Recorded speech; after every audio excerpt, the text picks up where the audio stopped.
بسم اللہ الرحمن الرحیم یا ایھا الذین آمنوا کتب علیکم الصیام کما کتب علی الذین من قبلکم لعلکم تتقون۔ عزیزان محترم،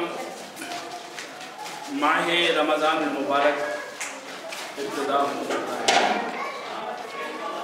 اور میرا موضوع فضیلت ماہ رمضان المبارک۔ بغیر کسی تمہید کے عرض کروں گا جائے کہ میں اپنے جملوں سے ماہ رمضان المبارک کی فضیلت بیان کروں۔ آ جائیں تو ماہ رمضان المبارک کی فضیلت ان کے الفاظ سے بیان کرتے ہیں جن پر وحی نازل ہوئی ہے۔ سبحان اللہ۔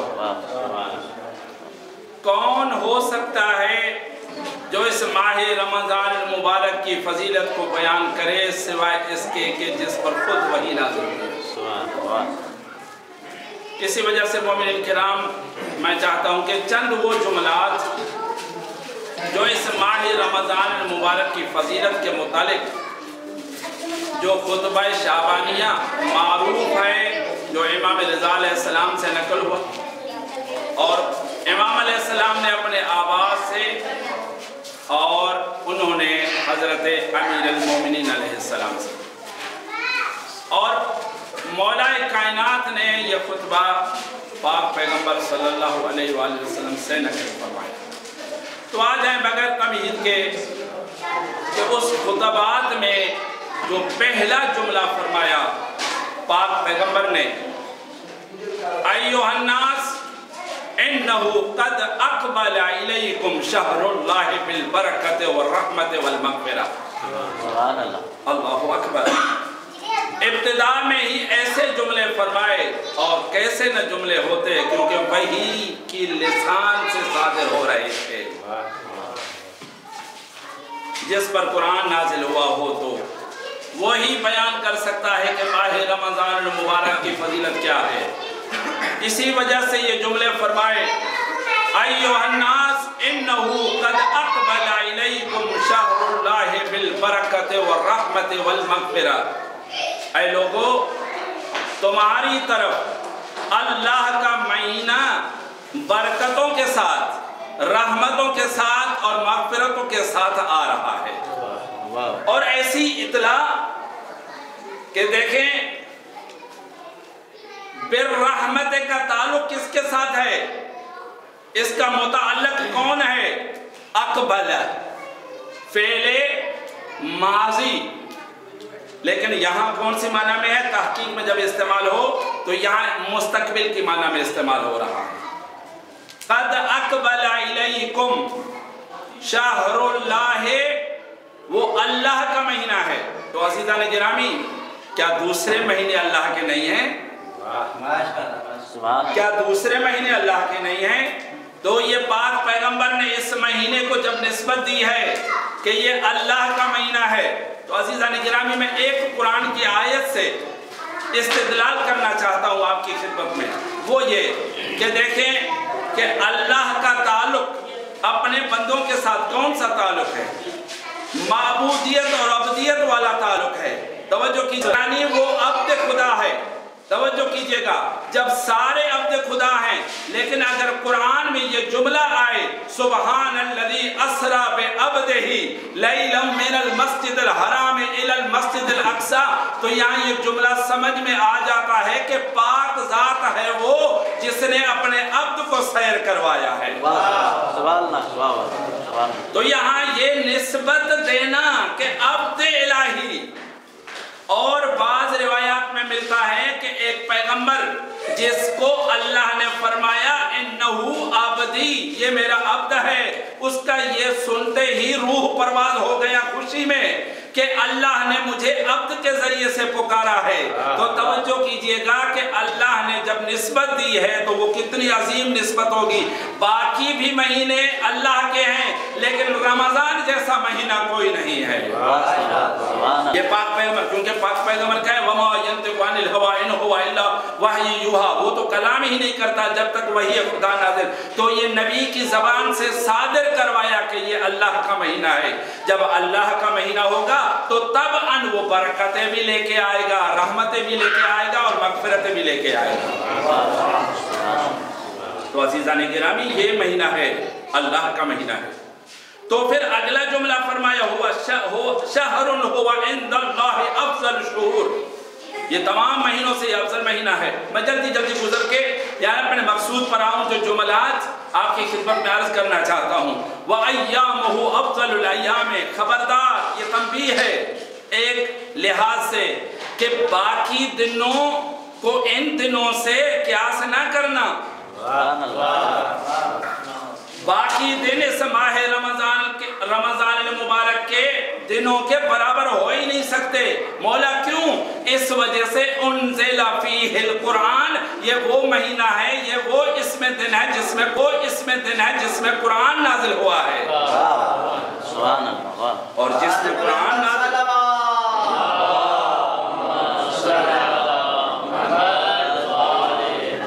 وہ فقط دن نہیں، واللیالی ہو افضل اللیالی، اور ان کی راتیں دوسرے راتوں سے افضل ہیں۔ کیوں؟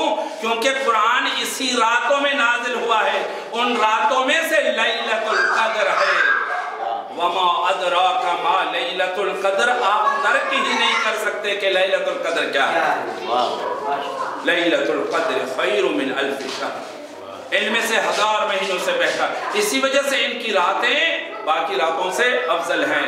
وَسَاعَاتُهُ أَفْضَلُ السَّاعَات، اس کی گھڑیاں، اس کے لحظے، اس کے لمحات، توجہ ہے نا میرے عزیزو، یہ دوسرے مہینوں کے لمحات جیسے نہیں ہیں۔ هُمْ فِيهِ إِلَىٰ ضِيَافَةِ اللَّهِ، عجیب جملے ہیں۔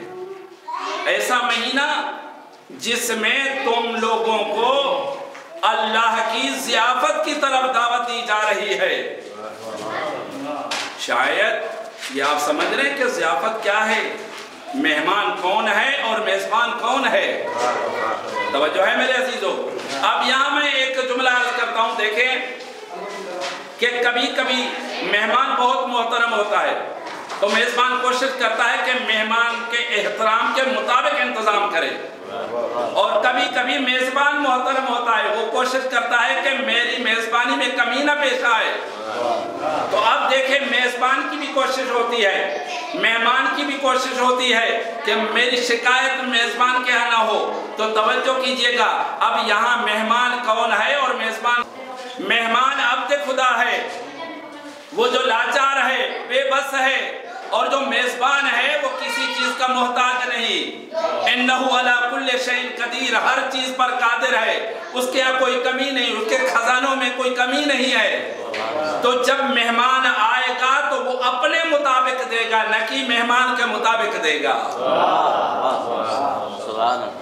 اب دیکھنا یہ ہے کہ مہمان کس خلوص کے ساتھ اس مہینے میں داخل ہو رہا ہے، دیکھنا یہ ہے کہ مہمان کی کیفیت کیا ہے، دیکھنا یہ ہے کہ مہمان کس خلوص کے ساتھ آ رہا ہے۔ تو یہ میزبان درک کرنے والا ہے، کیونکہ وَيَعْلَمُ مَا فِي الصُّدُورِ، کیونکہ یہ وہ میزبان ہے جو سینے میں بھی اگر کچھ رکھتے ہیں تو وہ بھی جان لیتا ہے۔ تو عزیزان گرامی، وَجُعِلْتُمْ فِيهِ مِنْ أَهْلِ كَرَامَةِ اللَّهِ، اور تم لوگوں کو اللہ کے کرامت کے اہل میں سے قرار دیا جا رہا ہے۔ انفاسکم فیہ تسبیح، جس میں سانس لینا بھی کیا ہے؟ تسبیح ہے۔ بے شک آپ باقی مہینوں میں سانس لیں لیکن تسبیح نہیں بن سکتی، یہ ماہ رمضان مبارک کی خصوصیت ہے جس میں سانس لینا بھی تسبیح ہے۔ وَنَوْمُكُمْ فِيهِ عِبَادَةٌ، چاہے آپ نیند کی حالت میں ہیں، آپ سوئے رہے ہیں، پھر بھی اللہ یہ نیند آپ کی عبادت میں قرار دے رہا ہے۔ وَعَمَلَكُمْ فِيهِ مَقْدُورٌ، یہ میں نہیں کہہ رہا، میری زبانی ہوتی تو آپ کہتے ہیں مولانا اتنی آپ گارنٹی بڑی کیسے دے سکتے ہیں؟ آپ کیسے کہہ سکتے ہیں کہ ہم نے تھوڑا عمل کیا اور وہ مقبول ہو جائے؟ یہ وحی کی لسان سے، زبان سے جاری ہو رہا ہے کہ آپ عمل کریں گے، یہ مقبولیت کی گارنٹی اللہ نے تمہیں دے رکھی ہے۔ توجہ ہے میرے عزیز؟ وَعَمَلُكُمْ فِيهِ مَقْبُولٌ وَدُعَاؤُكُمْ فِيهِ مُسْتَجَابٌ۔ آپ پہلے تردد میں تھے، نہیں ہوتی تو ماہ رمضان المبارک میں آپ بے فکر ہو کے بیٹھ جائیں۔ اللہ فرماتا ہے آپ نے دعا مانگ لی، قبول کرنا میں اللہ کا کام ہے، کیونکہ وَدُعَاؤُكُمْ فِيهِ مُسْتَجَابٌ۔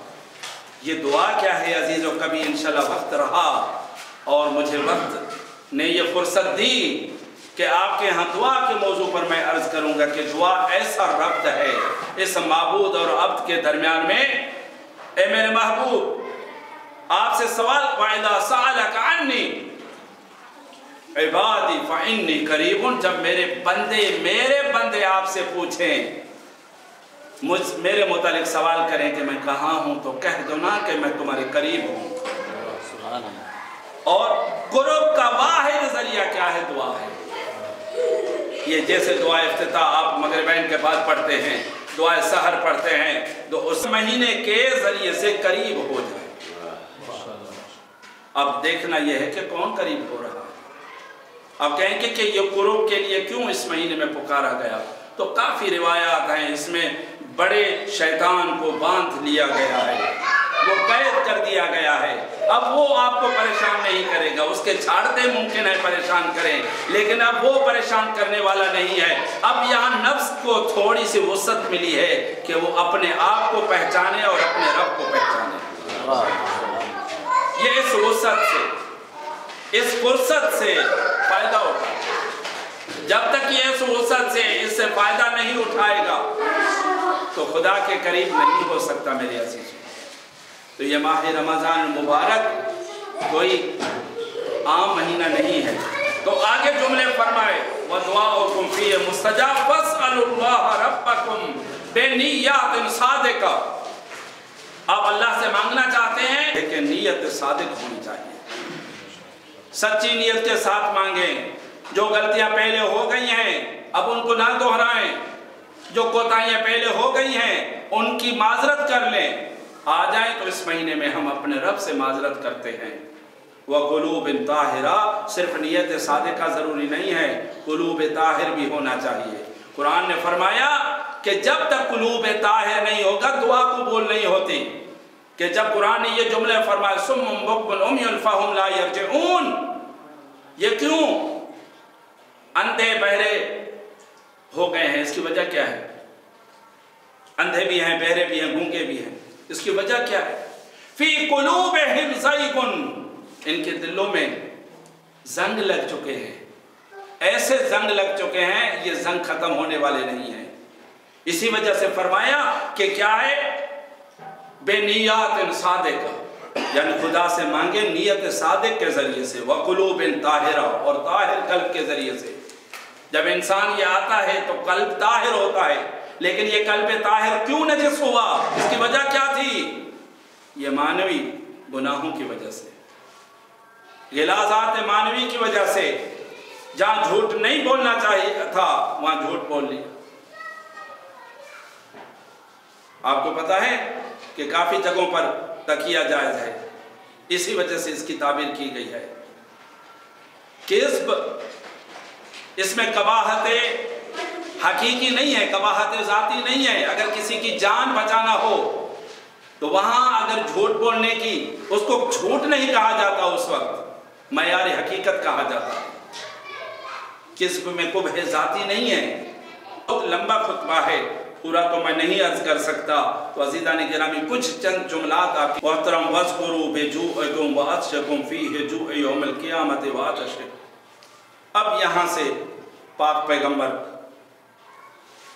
ماہ رمضان مبارک کی فضیلت سے ہٹ کر ایک جملہ فرماتے ہیں کہ آپ یہ نہ سمجھیں کہ اللہ نے تم پر کوئی سختی کر دی ہے۔ لا یکلف اللہ نفسا الا وسعها۔ آپ کہیں گے کہ ہم تو اللہ کے بندے ہیں، ہم تو اللہ کے پیارے ہیں، پھر یہ 16 گھنٹے یہ بھوک اور پیاس یہ سختی کیوں؟ اللہ فرماتا ہے کہ کبھی میں اپنے بندوں کو سختی نہیں دینا چاہتا، یہ سختی نہیں ہے۔ تو فرمایا وَاذْكُرُوا بِجُوعِكُمْ وَعَطْشِكُمْ فِيهِ جوع یوم القیامت، میں اس وجہ سے آپ کو یہ تھوڑی سی سختی اور دینا چاہتا ہوں تاکہ قیامت کی سختی یاد آ جائے۔ یہ جو یہ سختی، یہ عطشان، یہ بھوک، یہ اس کی وجہ کیا ہے؟ میں نہیں چاہتا کہ تمہیں کوئی سختی دوں، کوئی بھوک اور پیاسا رکھوں، نہیں چاہتا۔ تو میرے رب پھر تو یہ بڑا روزہ اتنا، کہتے ہیں میں آپ کو یاد دلانا چاہتا ہوں کہ ایک بھوک اور پیاس وہ بھی ہے، اگر وہاں کوئی بھوکا اور پیاسا رہ گیا تو پھر وہ بھوکا پیاسا ہی رہے گا۔ میں چاہتا ہوں کہ اس روزے کے ذریعے سے اس بھوک اور پیاس کو یاد کریں۔ توجہ ہے میرے عزیز؟ یوم القیامت وَوَفِّرُوا كَبَائِرَكُمْ، عزیزو اور بڑوں کا احترام کرو، وَارْحَمُوا صِغَارَكُمْ، چھوٹوں پر رحم کرو۔ کیوں چھوٹوں پر رحم کریں؟ وَصِلُوا أَرْحَامَكُمْ، اور اپنے جتنے بھی رشتہ دار ہیں ان کا صلہ رحمی کرو۔ روایات ملتی ہیں کسی کی اگر جلدی میں کوئی موت آتی ہے تو اس کا پہلا سبب یہ ہوتا ہے کہ وہ اپنے رشتہ داروں کے ساتھ، اہل کے ساتھ صلہ رحمی نہیں کرتا۔ یہ ماہ رمضان مبارک پورا طریقہ بتا رہا ہے۔ حج پریکٹس تھی کہ اپنے آپ کو پورا کا پورا اللہ کے حوالے کر دینا، لیکن یہ وہ پریکٹس ہے، پوری زندگی کا نظام اللہ بتا رہا ہے۔ وَصِلُوا أَرْحَامَكُمْ وَاحْفَظُوا أَلْسِنَتَكُمْ، اپنے لسانوں کی حفاظت کرو۔ تمہاری زبان سے کوئی ایسا جملہ کسی کے لیے دکھ کا سبب بنے، ایسا نہ نکلے، غیبت کا سبب نہ بنے۔ پاک پیغمبر کے درمیان میں ایک واقعہ آیا تو پاک پیغمبر نے مختصر کر لیا۔ پاک پیغمبر نے فرمایا اس کا روزہ افطار کر لو۔ مولا یہ ابھی تو غروب ہی نہیں ہوا، روزہ کیسے؟ کہتے یہ غیبت کر رہی ہے۔ جو بھی غیبت کرتا ہے اپنے مردہ بھائی کا گوشت کھاتا ہے، لیکن ہم نے اپنے معاشرے میں غیبت کو اچھا محسوس کرنا۔ یہ عزیزو وَاحْفَظُوا أَلْسِنَتَكُمْ کا مصداق نہیں ہے۔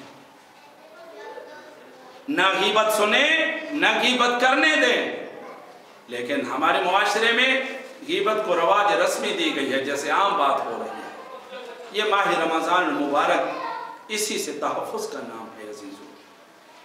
وَعَمَلًا لَا يَحِلُّ الْإِسْتِمَاعُ إِلَيْهِ أَسْمَاءَكُمْ وَتَحَنَّنُوا عَلَىٰ أَيْتَامِ النَّاسِ، اور ان یتیموں پر رحم کرو۔ جب تک آپ یتیموں پر رحم نہیں کرتے عزیزو، تب تک خدا کے قریب نہیں ہو سکتے۔ بس جملات ختم کر رہا ہوں میرے عزیزو، بہت بڑا لمبا خطبہ ہے۔ وَتُوبُوا إِلَى اللَّهِ مِن ذُنُوبِكُمْ، اپنے گناہوں کی معافی مانگے اس مہینے میں۔ یہ مہینہ نکل گیا تو پھر معافی نہیں ملے گی۔ اب کہتے ہیں کہ یہاں معافی نہیں ملے گی سے کیا مطلب ہے؟ یعنی خدا کی ذات سے مایوس ہو جائیں؟ یہ مطلب نہیں ہے، لیکن یہ بہترین موقع آپ کو دیا جا رہا ہے رمضان المبارک میں، خصوصاً لیالی قدر میں۔ یہ موقع آپ ہاتھ سے نہ جانے دیں۔ یہ ماہ رمضان مبارک، جب ان کی راتیں افضل ہیں، جب ان کے دن افضل ہیں، جس طرح عام دنوں میں ہم گزارتے تھے ابھی بھی ایسا گزارے تو کیا فائدہ ہوا؟ تو عزیزان گرامی، یہ ہے توبوا الی اللہ من ذنوبکم، اور اللہ کی طرف آپ توبہ کریں گناہوں سے۔ تو عزیزان گرامی، وارفعوا الیہ ایدیکم بالدعاء فی اوقات صلاتکم، تو خدا کی طرف آپ دعا کے لیے جب نماز پڑھ رہے ہیں تو اس وقت دعا کے لیے ہاتھ بلند کریں۔ کیا ہاتھ بلند کریں؟ کہ ہم آپ کے گناہگار بندے ہیں اور آپ ہمارے مہربان مالک ہیں، اور ایسا ربط ہے اس عبد اور معبود کے درمیان میں۔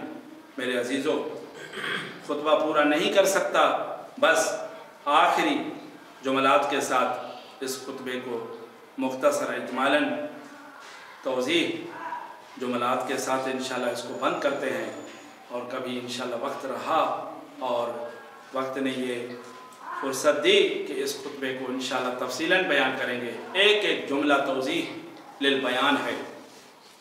بیان کا محتاج ہے کہ ایک ایک جملے کو بیان کیا جائے، بس مختصراً یہ عرض کیا جاتا ہے کہ ماہ رمضان المبارک ایک غنیمت ہے، اس غنیمت کو ہم ہاتھ سے نہ جانے دیں، اور کس طرح ہم اپنے رب کے قریب ہوتے ہیں اس مہینے میں۔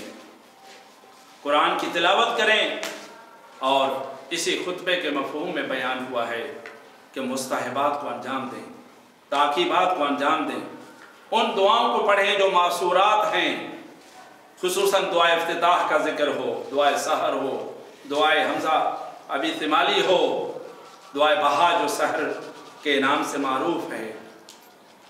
تو عزیزان گرامی، مومنین کرام، ماہ رمضان مبارک کا مہینہ انتہائی ایک بابرکت اور ما فضیلت اور صاحب رحمت مہینہ ہے۔ اپنے مرحومین کو اس مہینے میں یاد کریں، کیونکہ ایک دن ہم نے یہ دنیا چھوڑنی ہے، خدا کے سامنے آنا ہے، تو کچھ کام نہیں آئے گا سوائے اس کے کہ قرآن میں ذکر ہوا ہے یوم یفر المرء من اخیہ وابیہ وفصیلتہ التی تؤویہ۔ اس دن سے آپ خوف رکھیں۔ آغا کبھی یہ نہ سمجھیں کہ بس فقط فضیلت بیان ہو رہی ہے اور خوف ذکر نہ ہو۔ رجا اور خوف کا درمیانی حصہ ہونا چاہیے، ایک طرف سے خوف ہو، ایک طرف سے رجا امید ہو۔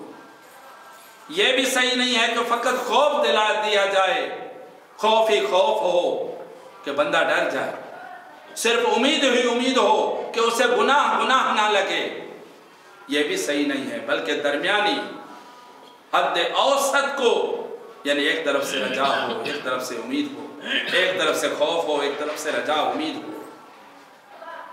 امید کا، رجا کا دروازہ اور اس کا دامن وسیع ہے، اس دامن کو نہیں چھوڑنا چاہیے، اور جب بھی ہمارے پاؤں ڈگمگائیں تو اس وقت خدا کے سامنے اپنے آپ کو پیش کرنا چاہیے۔ میں تیرا کمزور ہوں، آپ نے خود ہی تو فرمایا فَإِنِّي قَرِيبٌ، میں تمہارے قریب ہوں۔ تو یہی ماہ رمضان مبارک کا مہینہ ہے میرے عزیزو۔ جہاں تک یہ آواز جا رہی ہے تو ماہ رمضان مبارک عظیم مہینہ ہے، اس مہینے سے ہمیں بھرپور فائدہ اٹھانا چاہیے۔